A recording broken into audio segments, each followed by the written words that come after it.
Okay, hello everybody and welcome to our CEEMAN IQA webinar. Today we will be focusing on the topic of navigating the site visits. This webinar is intended for all of you who are already in the accreditation or reaccreditation process, as well as for anybody who's just considering CEEMAN IQA and would like to know more about the process. We hope to provide you with some practical tips to make your accreditation journey more smooth and just stress-free. Let me start by introducing myself and our presenters today. My name is Jiva Tungvan. I've been with CEEMAN for 8 years now, having different positions, and currently I'm the head of accreditations.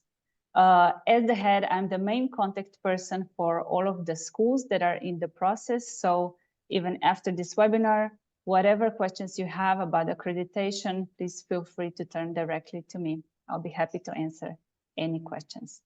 And then we have with us our 3 wonderful panelists. Thank you so much for joining us today. We have Professor Ellard, who is CEEMAN Accreditation Director, and we have 2 colleagues from Almaty Management University, Nursulu Kiyash, Director of Alma U Global, and Aliya Akbayeva, Head of International Development, also at Alma U Global. Almaty Management University has been accredited in 2010 and has since then received reaccreditation in 2017 as well as 2023. So their team really has a lot of experiences with our process, and I'm sure they'll be able to share some really good, really practical tips with you. As far as the agenda for today's webinar, I will have very brief, quick presentation of CEEMAN IQA in general. Professor Ellard will go more in-depth, focusing specifically on the site visits, and our colleagues from Alma U will share their own experiences from the point of view of the institution that is going through the accreditation process. At the end, there will be time to answer your questions, so please feel free to use Q&A button at the bottom of your Zoom windows and submit any questions you might have. We will be answering them at the end, but you can submit your questions throughout the webinar. This webinar is recorded and you will all receive links to the recording after the event. Okay, so I will start by answering the question of what is CEEMAN IQA?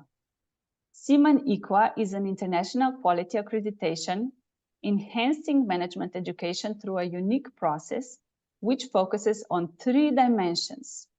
3 dimensions are excellence, meaning high quality standards, relevance, that means relevance of institutions' activities in responding to the needs of its customers and markets, as well as dynamism. And dynamism refers to the imperative of change and innovation. All of these 3 dimensions are equally important for CEEMAN IQA. We started with accreditation in 1998, and one of our main purposes was always to support the schools within our network in their development. Our goal was to foster processes of continuous improvement in all aspects of institutional activity and to encourage creativity and innovation, both in the content of management education and the processes by which it's delivered. Through IQA, we really wish to contribute to setting and promoting international quality standards. But the excellence must always go hand in hand with the relevance, with being relevant to the local context, to the students, to the companies, just to all the stakeholders in your environment. We wish to encourage and multiply international contacts among academics, as well as stimulate close relationships between the institutions and their business partners. And we also really wish to make sure that the proper attention is paid not only to the managerial substance of management education, but also to the broader questions of social, ethical, and environmental responsibility. Through IQA, we wish to support the learning community of CEEMAN, and we do that with really making sure that the accreditation process is as positive experience as possible. We like to make it full of inspiration and We really focus on open communication. We hope to create the environment for the school in which all that are involved in this accreditation process are happy to learn and are willing to receive this feedback that they get through the accreditation journey. So we really encourage the schools to take IQA and use it as a management tool and a method of institutional development. Okay, so what's the criteria? There are 4 basic points. 1, the institution needs to be CEEMAN member. Second, the institution needs 5 years of operation. It needs minimum 3 graduating cohorts in each of the major groups of program offerings. And it must be a school that is focusing on business or management education. It can be part of a larger institution that is not focused on management education, but what we accredit is the business school. It is also quite important that certain amount of programs are offered in English and that English is spoken within the school because the site visit also takes place in English language. What do we even assess when we're looking at the school? Here, it's important to know that CEEMAN IQA is an institutional accreditation, and we look at the institution as a whole. We do not accredit separate programs. More specifically, we have a framework that's focusing on 7 areas of assessment. You can see them listed here. These are strategy and objectives, governance and structures, knowledge creation, knowledge transfer, resources, continuous improvement and innovation, and commitment to responsible practices. And last but not the least, how does the accreditation look like? What is the process? We have a 6-stage accreditation process. First step is submitting the application form together with a visual representation of your organizational structure directly to my email. These documents are then reviewed by our accreditation director, Professor Jim Allard, and then he gets back to the school with info on eligibility to continue to the next stage. The next stage is development of self-assessment report. This stage takes the longest, and it really depends on how long it takes for the school to gather all the data and to prepare a sufficient report. Once the report is written and confirmed, the school gets into the 3rd stage, and that's the peer review visit. This is what we'll be focusing on today, and it's a very important part of the whole accreditation journey. The visit is when a team of experts go to the school and really evaluate school's commitment to excellence, relevance, and dynamism. After the peer review visit, the team will write the report, and the school gets the chance to check it for any factual errors and mistakes. Once the school gives its okay, the report is finalized and sent back to Professor Allard. And if he's happy with it, then it's sent forward to the accreditation committee. Accreditation committee is really the one that makes the final decision on the accreditation. So here I will stop my presentation. That was just a very brief overview of how it all looks like. But today we are focusing on the peer review visit, and I will give the floor to Professor Jim Allard. Thank you. Thank you, Jiva, and good afternoon, and welcome to those that are joining us for this webinar. As personal background, my first term of service as IQA director was in 2013 to 2015, with a second term beginning in late 2022. Most of my academic career has been with the business school IMD in Lausanne, Switzerland, where I served as Dean of Faculty for 12 years. I'm Canadian by origin, but living in Switzerland over the last 43 years. So as a starting point, why do business schools seek IQA accreditation? A simple answer, is to gain approval and confirmation of the school's quality of programs, course offerings, research contributions, and other services. More importantly, IQA accreditation is an opportunity to reflect on past accomplishments, map out future improvement opportunities, and get peer advice on how to make good even better in the future. The self-assessment review that Jiva referenced is the foundation for the site visit, and CEEMAN provides a set of questions to guide the development of the SAR in a comprehensive and balanced way.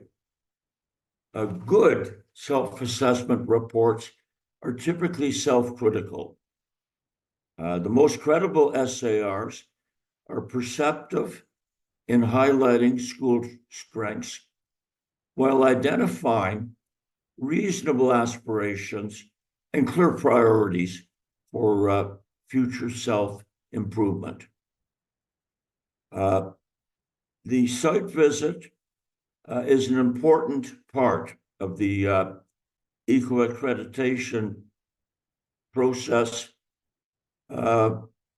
where peer review team members visit the school seeking accreditation. This visit normally takes place on the campus of the school and during a time period when the key programs of the school are in session. In exceptional circumstances, an online site visit is possible. For example, in the case of pandemics or war. The site visit objectives are threefold. First, to audit the information, metrics, and statements presented in the SAR in order to verify that the school meets the standards for IQA accreditation. Secondly, to advise on achievable improvement possibilities by sharing best practices. And finally, to allow the peer review team to prepare a report for the CEEMAN Accreditation Committee. This report identifies key observations and conclusions from the site visit, indicates improvement opportunities, and provides a recommendation for accreditation or non-accreditation. The typical visit or duration of the site visit is at least 2 days for an on-site visit and 3 days for an online visit. The dates and length of the site visit and the agenda are agreed between the CEEMAN IQA office, PRT members, and the schools. The peer review team consists of 2 or 3 members who have significant experience in academic matters and in program leadership and management. 3 team members participate in initial accreditations, while 2 members participate in reaccreditations. Before the members of the PRT are confirmed, the school has the opportunity to advise CEEMAN of any potential conflicts of interest in the choice of the PRT members. And the chairman of the PRT has direct contact with the school to finalize the site visit agenda. The site visit agenda focuses on CEEMAN IQA standards related to relevance, excellence, and continuous improvement, which we refer to as dynamics. As Jiva mentioned, CEEMAN's expectation is that the site meetings are held in English. The only exception could be meetings with support staff, where other staff members could provide interpretation if needed. Separate meetings will be organized with senior management, faculty members, staff members, external partners, for example, business and other external partners, current students and alumni. The major topics covered in these meetings follow the structure and content of the school's SAR. The meetings with each group of stakeholders are typically planned for 40 to 50 minutes, and more than one meeting may be organized for a specific stakeholder group. Each group of stakeholders should have a maximum of 5 or 6 representatives joining the meeting, and one person should attend only one of the meetings as a general rule. This practice allows the PRT to meet with a broad set of school stakeholders and facilitates the opportunity for the PRT to assess different stakeholder perspectives. In case of an on-site visit, a short tour of the campus facility should be organized for the PRT, and for an online site visit, there can be a pre-recorded tour of the campus. I'm often asked, what does the PRT hope to learn from the site visit? And we'll respond by providing a few examples of PRT priorities and questions. On relevance, does the school have a good understanding of the major issues that companies in the market face, and are programs and courses and course designs aligned with these issues and needs and evolving in a changing market environment? Do the research activities of the school influence the design of its programs and courses in a meaningful way? To what extent are issues related to ethics, corporate and leadership responsibility, and sustainability incorporated into the school's curriculum? Finally, to what degree does the faculty engage in participant-centered and problem-based learning, which allows students to make what they learn relevant to business and other stakeholder needs? On excellence, does the school have a transparent governance structure that includes multiple stakeholders in the decision-making processes? Does the school have robust quality assurance processes that are rigorously applied to promote excellence? Does the school have adequate facilities, IT infrastructure, and financial resources to achieve excellence in its activities? And finally, how does the school benchmark itself against competitors to measure and achieve excellence? On dynamics, can the school provide examples of recent innovations related to its activities? Can the school provide examples of recent improvements in its quest for excellence? On the final day of the accreditation site visit, the PRT will share initial oral feedback with the management of the school and whoever they decide to invite to the meeting. The PRT drafts a report on findings that include evidence gained from the visit and recommendations for improvements based on best practices. The draft is then sent to the school to allow it to comment on any potential factual errors or mistakes. The final PRT report is then sent to the CEEMAN IQA Accreditation Committee, which makes a final decision on whether or not to accredit the school. Some logistics related to the site visit. The expenses for a campus site visit, transportation, accommodation, and meals for the PRT members are paid directly by the school.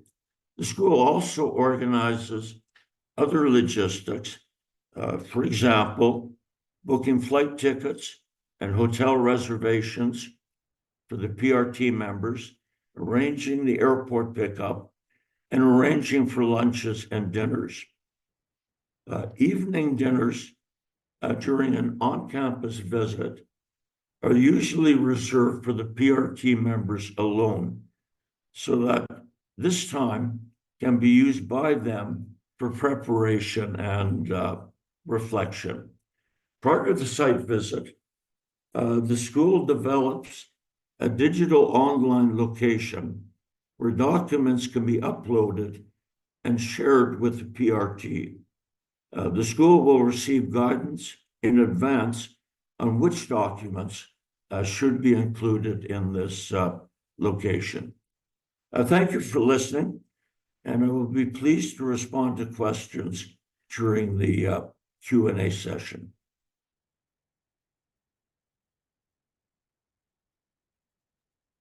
Thank you, Jim. Thank you so much. And now we give the floor to our colleagues from the Alma U to share their experience as the team from the accredited institution.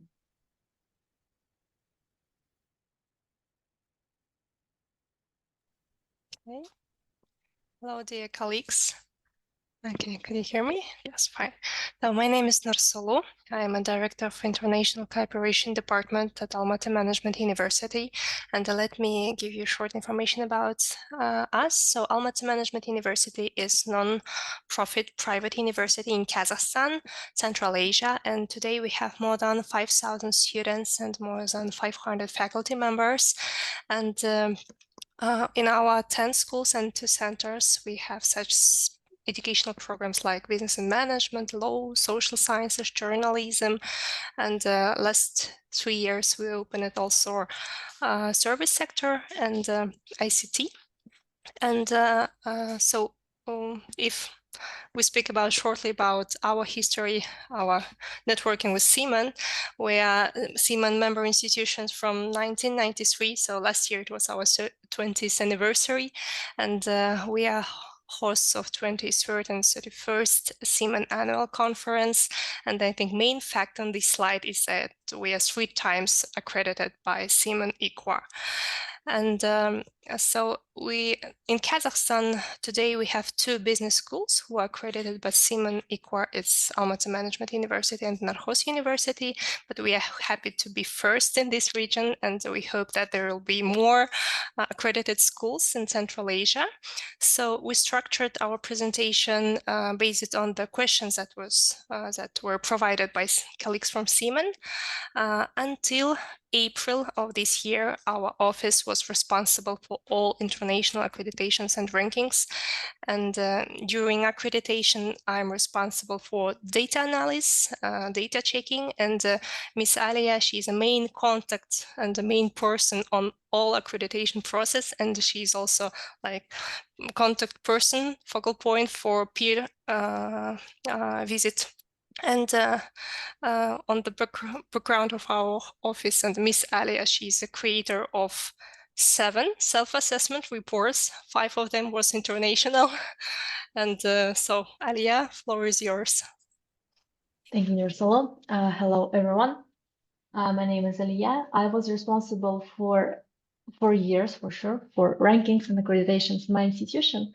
And I was lucky enough to experience all the international accreditations that my university has.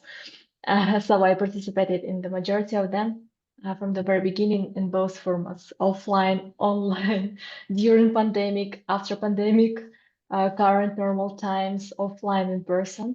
And it should be noted that CEEMAN IQA, it was my first offline, in-person, normal institutional international accreditation. So it was my biggest achievements as for today in the previous role. So we are going to speak what experience we made out of this accreditation process. We tried to concentrate mostly on the peer review visit because honestly, for those who are involved in writing star, the worst thing in any accreditation. So preparing peer review visit is the happiest moment of any accreditation because the report is already submitted. Everyone is calm, and for now we are preparing our people and ourselves to show that the things that we have written in our report, they are true, that we have this full culture, corporate culture, to show our spirit, entrepreneurial one here. So for initial preparation, when we have submitted the report and we start gearing up for peer review visit, we have different types of communications. One is inside Alma U, because we need to speak with our people. When we're expecting experts, we firstly send emails to our leadership, who are then coordinated with other structural departments. And of course, we also communicated to the heads of structural departments, who later can send this information to other managers and faculty and staff. With CEEMAN coordinators, we coordinate number of participants. For us, it was a little bit challenge because we tried to show more people than was required. It was required to have from 5 to 7 people. We proposed about 20, and we had to cut it half twice because in any interview, we had more people to show. We wanted to show all the people we mentioned in our report, and it was too much. And even if when we cut to the numbers that was required, even after that, we saw how the experts were exhausted after any of the interviews because so much information. It was it was great influx of new information, knowledge. Even though the experts have read our report, it still was too much for any person. And another communication with experts because we needed to buy tickets, visa processing for countries that are far from Europe or United States. There are some visa issues.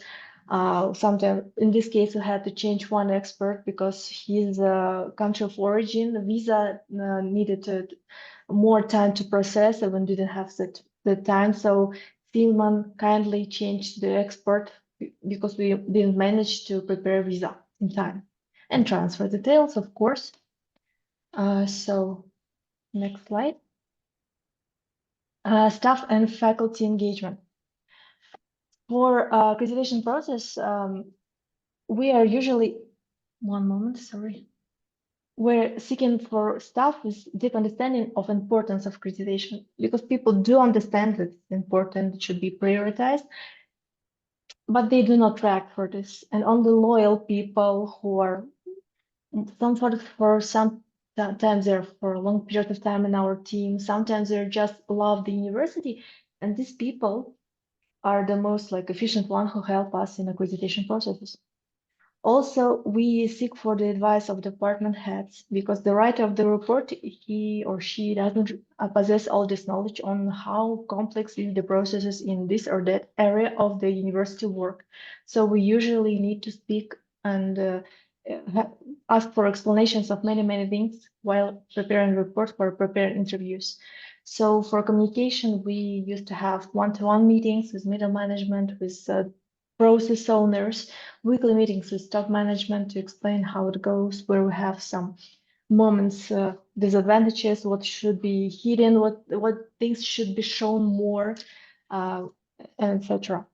So for peer review visit, after choosing our stars, it's easy question because when we are writing report, we understand who are those people who helped us, who possess the knowledge, who are process owners with whom we're going to work in the interviews. Of course, interview participants are chosen by their line managers, by their heads.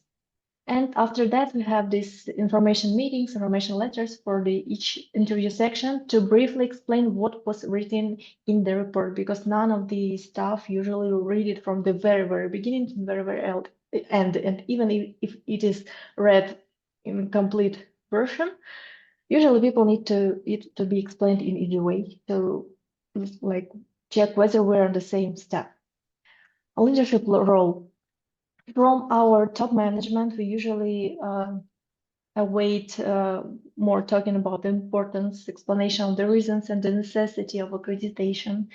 Also, we are very happy when they facilitate the work of the departments, consult, actively participate, and are willing to spend their personal time to advise, correct, and instruct others.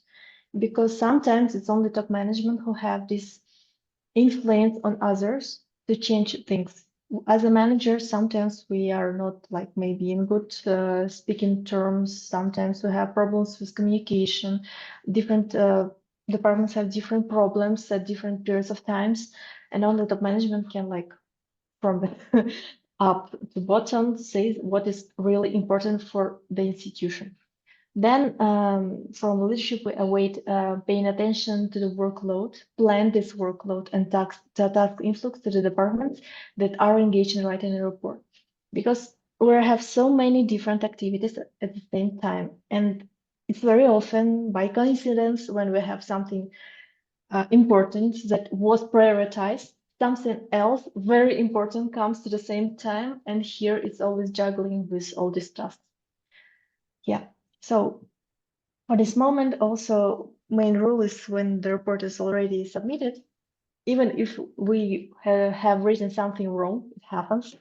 Probably we have opened like wrong regulation or outdated policy. It's better not to edit it anymore, just to get ready for the visit. Communicating the value. Usually we are not the easiest task because we have similar and close values in our university strategy. So we're also speaking that we are here about excellence, we're here about relevance, we're like applied university, we're about dynamism. That's why we're not an archive and historical university. We're very dynamic, young university. And speaking about value with our students, to be honest, our students with high academic achievements, they already understand the role of improving quality of education and how do they participate in this quality enhancement and how much the accreditation weights for our institution and how the positive accreditation decision will matter for their future, for the future of their programs, of their career and recognition of their institution and their education in our institution. So mostly students are open and happy to participate in our interviews. They just usually ask what questions there will be. Can you like give the scope of questions, what usually people ask, how I'm gonna explain this or that. And we are trying to invite people from different spheres of student body, like student council members, heads of student clubs, contest winners, like students from academic exchange programs who traveled abroad and have different experience from international universities. About challenges we encountered, well, most departments stay focused only on their direct functions. They don't want to understand that we also have our functions that are dependent on their work. And when to work, we need to work together to write this or this that abstract for a report, and they need to speak on the interview on their work. For this, it's hard to make people to spare their additional time to devote it to review accreditation standards, to prepare appropriate response, to be ready for the interview, to read the STAR, its final version. And another challenge for our context here in Kazakhstan is lack of academic writing skills, and especially in English. So we're usually not only should make an interviews with people while writing or preparing the interviews, we also help with translation, whether they are explaining their thoughts in the right way, so it will be normal for people from abroad. So for these challenges, it's about finding the right context, finding the right factual info, not making mistakes when writing it or errors, and finding the supporting evidence. Sometimes we have documentation, we have no evidence. Sometimes we have evidence, we have no documentation behind it. And the knowledge is just kept in minds of some people, and no like evidence or digital imprint is left after that. Key strategies for success. So resources or support systems that were invaluable for the process. To be honest, here we should have counted only on our time and effort of the team, department who are primarily engaged in writing the report and preparing the interview. Then understand that people only who had before prior experience of accreditation, they do understand what we're speaking about. For new people, it's like we're speaking different languages, even if we speak the same language. It was a bad idea or bad strategy when we try to push people because it's their function. It never works. And it never works when we blame them that they are not understanding and not working with us. And prioritize accreditation preparation and free staff from other responsibilities. It's easy to write, it's hard to do. It was never easy to free people from other tasks, activities, to engage properly and in qualitative way to accreditation and review preparing process, peer review preparing process. So for recommendations for newcomers, well, it was always about translation, about adapting methodology, some tips, guidelines, translating to our working languages. Also, we spent a lot of time explaining to people from the ground up like what we're doing, what this standard means, which type of response is expected by the experts, like how it should be delivered, because like there are so many ways how we can explain things that we do, but there's still one academic way and proper standard to which we should respond. It shouldn't be something vague. It should be like concretized and particular response to the standard. Many colleagues do not read long explanations or long emails and explanations and webinars and info sessions, and then they just open the door and like asking what's happening, what should I do on the interview, what you are expecting from us, and we're like, okay, sit down, let's start from the very beginning. And always be prepared for change, resistance in general, and sometimes even ignorance. Even though like we do love our institution, we have a lot of competent people. It's never the rule that every competent person and professional gonna spend his proficiency to our task. Sometimes they do not do this by personal reasons or some other reasons, like this happens, and it's sad. So about biggest challenges and triumphs. For challenge, it's make people reflect on their roles from the accreditation standards, not in the way that they usually like think about it, what they're doing, but make them think in standards, perspective in standards frameworks that you are doing this individual work with students or you're bringing this methodology to the class, not because you just decided to do it one day, you just woke up and decided to like live like this, because it's standard in the higher education, because it is expected by the best international universities and educational systems. That's why we do this, because it's written in ESG methodology, because it's written in this international accreditations that we follow, because it's written in these requirements by our ministry. So never imagine you need to know why exactly we do this.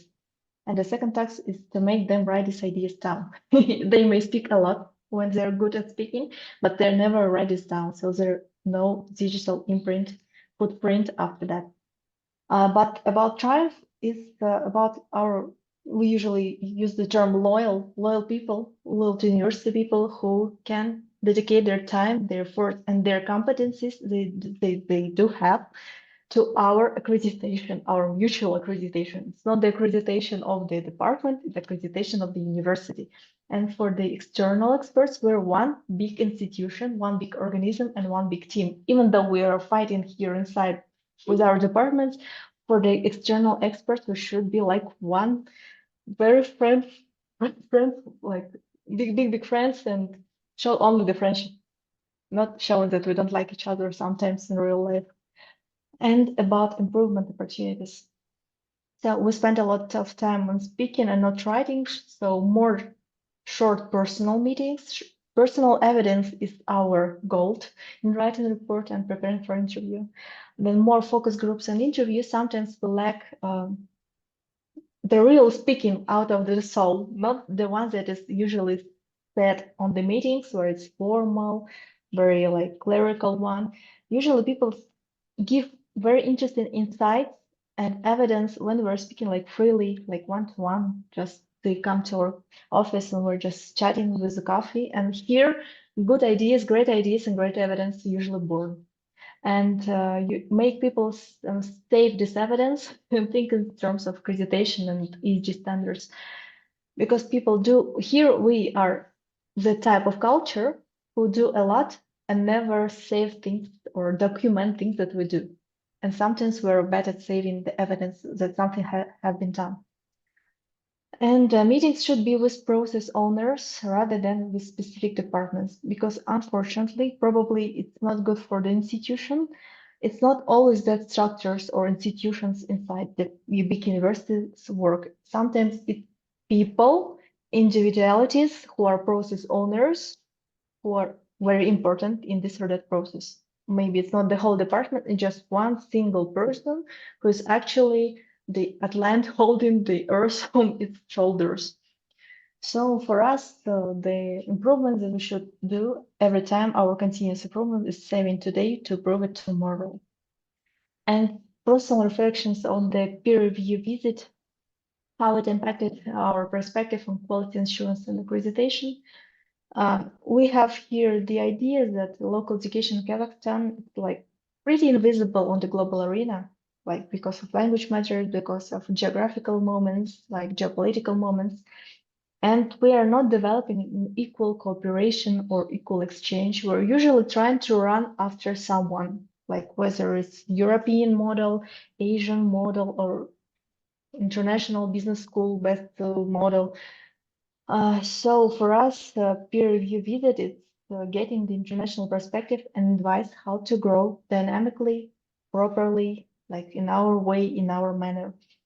And training our people to communicate our work and context to people from other educational systems, because here we are in our usual work environment, and sometimes it's not easy to explain why it's constructed or formed in this or that framework, like why these requirements exist, why we do these things that other universities never do, why we have all these double checks and different systems that sometimes even not compatible with each other. Like here, people usually don't like many accreditations because with some standards or more moments, they are in opposition with each other, like national requirements and international requirements. So it's hard question. And lessons learned. Well, many processes are not documented, but it was never a requirement of CEEMAN. It should be only explained well by the process owners. And process should never be ruined, because we are very good at ruining processes. A lot of creative thinking was used when we were responding to standards, because usually, as I said, we're thinking in our way. And when we're reading the standard and wording of CEEMAN SAR guidelines, it's like another way of understanding and thinking, reflecting on our work. Then it was essential to see the processes from a different perspective. Why we do this in this way? Because like this, and this. And levels of stakeholder interaction are numerous and pretty complex. None of our regulations or policies explained all these types of interaction of different stakeholders. Actually, it was richer than we even experienced or could explain. So the rule for this, like no document, no process usually. And the quality doesn't always depend on where you are or what your resources you have. Impact on institutional culture. Well, any accreditation and especially interviews, the audit, makes people reflect on their role in their function, on their work in their department, on the university as a big family, big organism, institution. Like we're not separate departments. We're not just administration and faculty, students and adults. We're one big organism, one big system. We're living in one environment and one ecosystem. We should explain this. People overcome their fear of public speaking. Even people who are good in classroom, they are stars of the universities. When it comes time for the peer review visit, like they're afraid as their students. They're just coming here and not asking not to put them on the interview. Like, please, that I don't speak English. I'm not good in like this or that things. And what if they ask this or that question and I cannot respond? Like So we're working even with adults with their fear of public speaking.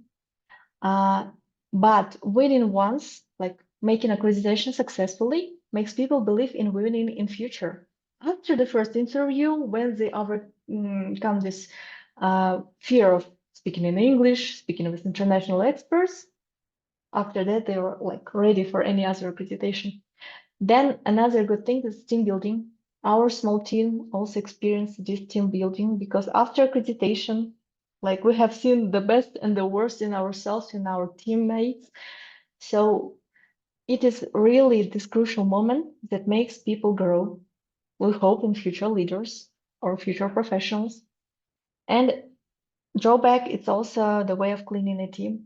People who didn't want to dedicate their time for the good of their institution never continue to work in this institution, like even if not comes right after the accreditation, but it happens.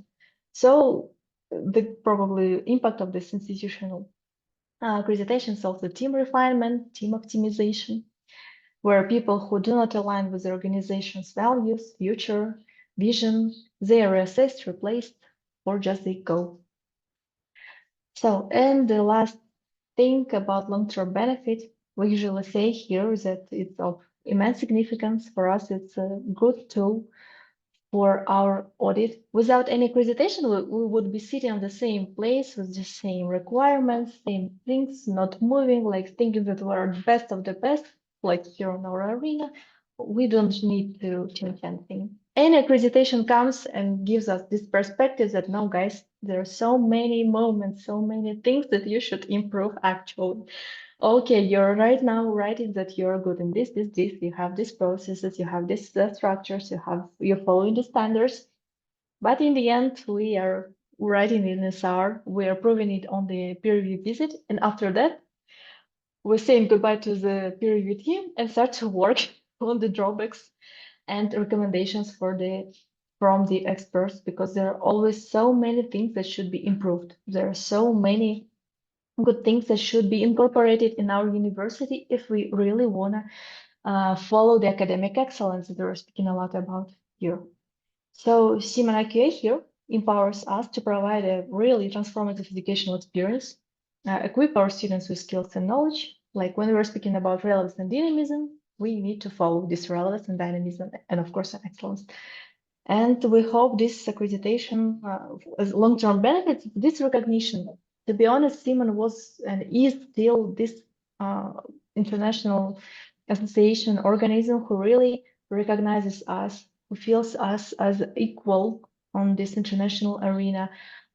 These achievements, awards really made us, let's say, known in the world. So CEEMAN team, big thank you for our international cooperation and the whole ALMA University. Thank you. Thank you, Alia. This was really a wonderful presentation. Thank you so much. We're also very grateful to Almaty Management University for all the cooperation throughout these years. Really, we're great partners, I could say. Okay, so we have our first question that I would start is from Marina. And she's asking, it's not about the site visit, but it's about the self-assessment report. And Jim, maybe you could take this one. She's asking if you could please clarify the research part of the self-assessment report. If you could unmute yourself. Jim, could you please just press the unmute button? Thank you. Okay. On the research side, we're interested to get a sense of the research themes and activities that are included in the school's portfolio, in understanding whether the research has a significant impact on course and program designs. We look for relevance to the business community and other stakeholders. It's very helpful on the research part to provide some examples of individual research projects conducted by school faculty or school groups that demonstrate relevance to the business community. And it's also helpful that the school informs us of any ratings that are available that can position the school also in scientific research and contributions.